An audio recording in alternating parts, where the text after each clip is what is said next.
ndikadzoka zvakare nedzimwe nhau dzikunetsa kutaura kwandikuita kudai nyaya yekutsanga ndiye mudzimai wamushakabvu Gringo. Ndakamboibata nhau iyi zuro ndati ndidzoke zvakare kuti ndiri kudzidza zvinhu zvakawanda zvananga singambofunga kuti ndichadzidza mumastrits umu. Ndochizoona interview yakabutswa nevekwaita vachitsanangura vakoma Meki vaya. Ndakanyanya kubata hangu kuti vanonzi vakoma Meki kana kuti Mrs Meki. Asi pakudzidza kwangu ndakadza kuti budhi Gringo vanga vane madzimai more than one. Handiti ndozvandadzidza izvi.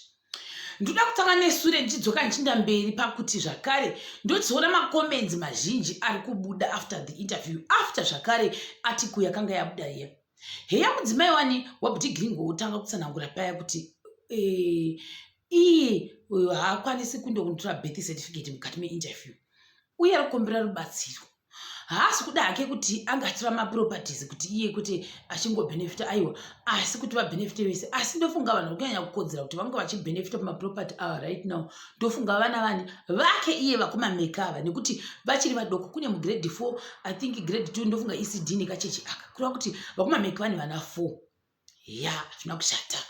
Tochinda panhau yekuti vochibata zvakare kuti budhi Gringo yes vakanga vane madzimai akawanda, asi pane mudzimai uyu wanga ane muchato. Hazvikwanisiki here kuti vange vachipuhwawo mapepa acho nekuti vanga vachifambira mamwe maproperties. Sikazi kuti sei varivo vakoma Meki vafanira kutofambira maproperty wacho wayayo.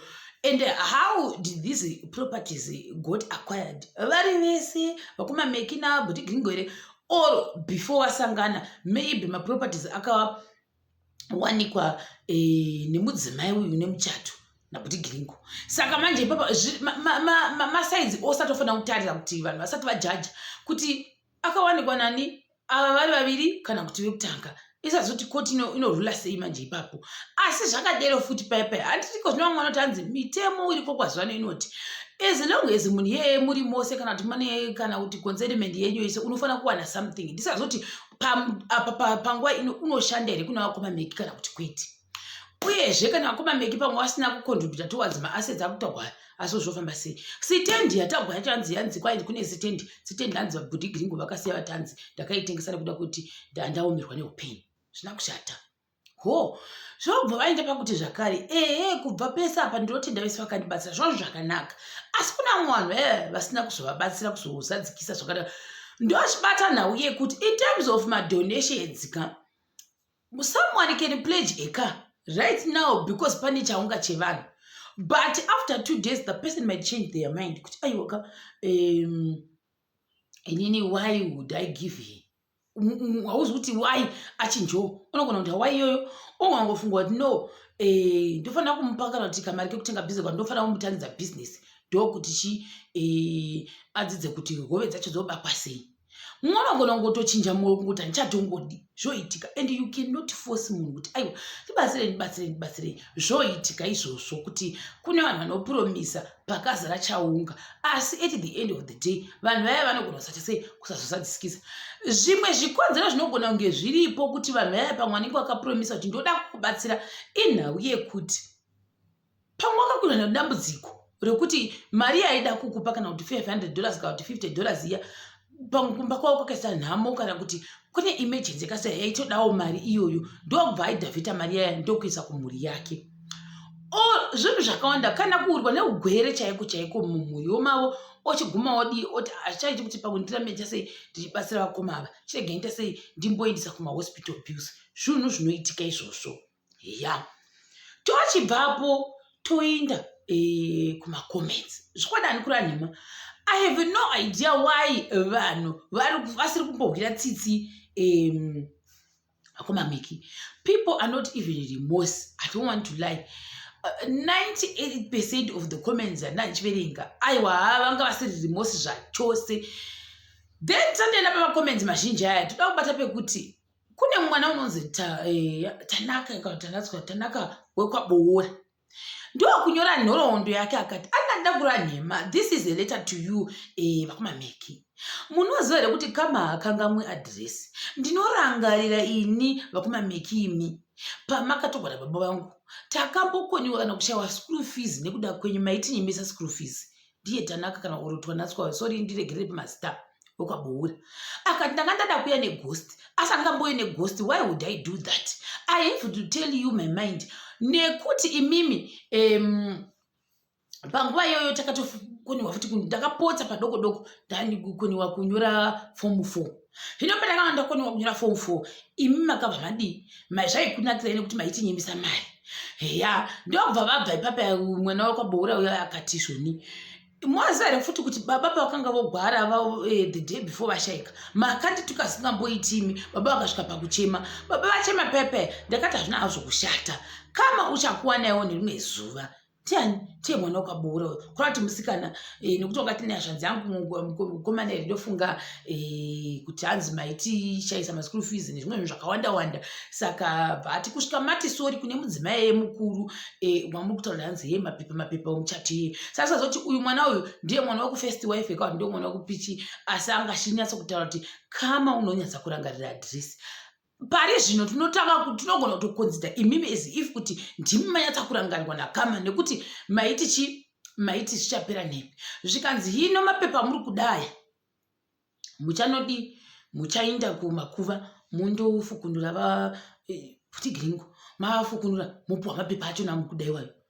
Kuna kuti mwana uyu kawo unotori neukasha. Kuna kuti handizozivi kuda kune zvinhu zvakawanda zvakaitika pakati pevana nemudzimai wakumameki ava amozvi wai. Saka vanhu wobva vangakutenderedza screenshot yako kuti aiwazve wapedzerwa hatiri kura nemhama yenini Meki finish and clear muchagodei. Tikati naizoziva because at the end of the day kuda kuna vanhu vachagona kuvabatsira nekuti izvizvi zvanotowanzi vanogara vanorenda.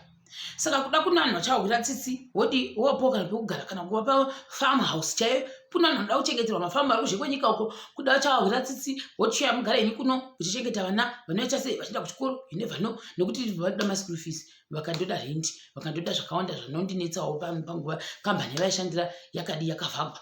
Saka ndo zvezvimwe zvinhu izvozvo zviri kuitika mastreets.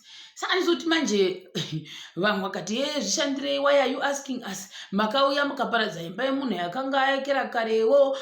Ndisingazozive manje kuti body Gringo maybe nenyaya yechitendero chavo pamwe chaivatendedza kuti vanofanira kuita more than 5 words. Kune vamwe zvitendero vanokosata 10 vakadzi. Sikazozi kuti ndokwaipinda body Lazarus. Asi nemaonera ndiri kuita vanhu havasi kuda kumirana navakomameki. Vanhu vakati aiwa vakomameki ka nyange mukada kukumira mukada kuita sei mamwe makoments acho nezvokwadika ndotokonaona somataura ndomataura sei nekuti ndinenge ndaitapwire pamakoments aya. Ndokuti vanhu handisi kuti wai wangu achibvunza kuti saka vanotiudza kuti wati mwana wegrade 4 wagobuda ne6 units sei. Tikati kudeko zvine zvivakuta zvokucalculatewa kuti maunits kana wakaita sonita yanzi unogoza zvinganimita 6 units zvina kushata vanhu vakakomenda paya. Tochibva paya svika nhamo aiwa let's calculate mwedzi yako wakati hanzi November wanga wane 3 months wozvara mwana muna 5 June sei waifanira kuzvara muna mbeshika. No, ima mukataura muchidero mosai kuti kuna mwana anogona kudarikidza kusvika ma11 months. I don't know, handisana kumboita mwana saka handizi kuti vanhu vachoni vanocalculata sei macalculatira achoni, asi vanhu vanga vachitotukana mucomment section. Ndo zvimwe zvinhu zvakasvika izvozvo mastreets. Vamwe vakati unofanira kutosungirwa kuti waitoita mubhulo kune munhu waigwara. Wai wakasvika pakuti iwewe uchinge uchibatira vambiviri nemunhu waigwara uchinzwa kuti munhu aswa zvakanaka. Saka nekuda kwei zvakanaka vaida imba yavo singamboiti till the end vaina munhu wavo. I don't know. How do you know? Were we there in the house? Were we in the house? I don't know. So vanhu vazhinji vari kuvabvunza bvunzo sazoti voda kuti vadavire sei zvokwadi. Saka in the midst of putting her plight out there, many people they are responding in a very very very shocking and tandamounted ways. And maresponse acho unogara pasi, you sit down because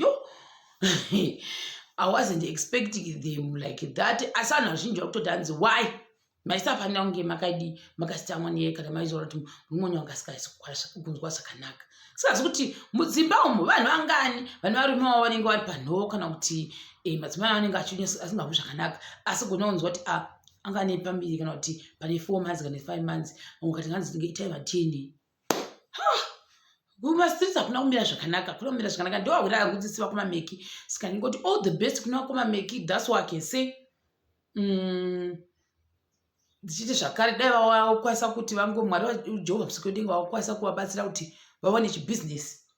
vakwanise kutengesawo kana matomatisi kana anythingwo chinoita kuti vamwe vararamewo, kana kutiwo kune vamwe vanoda kuvabatsirawo zvavo nemweya wese vavabatsirewo, nekuti vanenge vanoratidza kuti vari kuda rubatsiro. Ndo zvandandichitarisa izvizvo. Chakubata zvakare pachikamu chinotevera.